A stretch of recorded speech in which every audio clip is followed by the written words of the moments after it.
Well, it started as an ordinary evening. I had just gotten back from work, tired but ready to relax.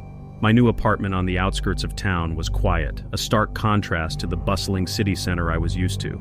I liked the solitude. It was a chance to clear my head.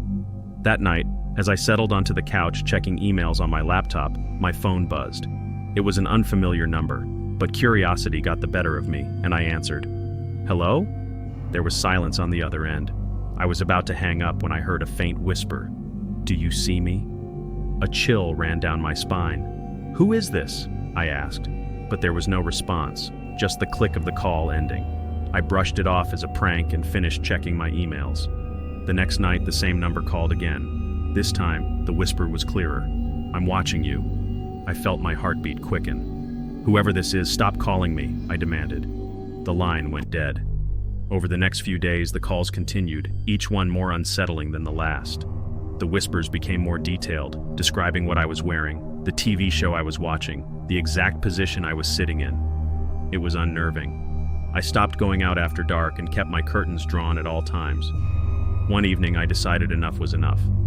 I called my phone company to trace the number, but they couldn't find any record of the calls. Frustrated and scared, I decided to change my number. For a few days, there was blessed silence.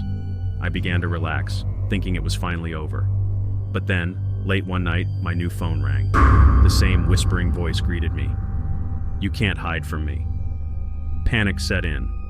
I called the police, but without any concrete evidence or a traceable number, they couldn't do much. So they suggested I keep a log of the calls and any other suspicious activity. One night, as I was jotting down the latest call details, I noticed something odd. A shadow moved outside my window. My heart pounded as I crept closer, trying to peer through a small gap in the curtain. There was a figure standing in the dark, watching my apartment. I quickly backed away, my mind racing. I grabbed a kitchen knife and my phone, ready to call the police again. But then the figure stepped into the light, revealing a familiar face. It was my neighbor from 2 doors down, a quiet man who I'd barely spoken to since moving in. He must have seen me looking because he waved awkwardly and walked away. The calls stopped after that night, but I couldn't shake the feeling of being watched. I avoided him, even considered moving, but I felt trapped by the fear. Months passed, and I tried to forget the incident. One day, as I was leaving for work, I found a note stuck to my door.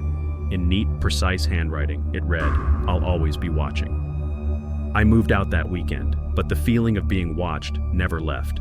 Even now, in a different city, in a new apartment, every time my phone rings from an unknown number, I can't help but feel that icy chill, wondering if he's still out there watching.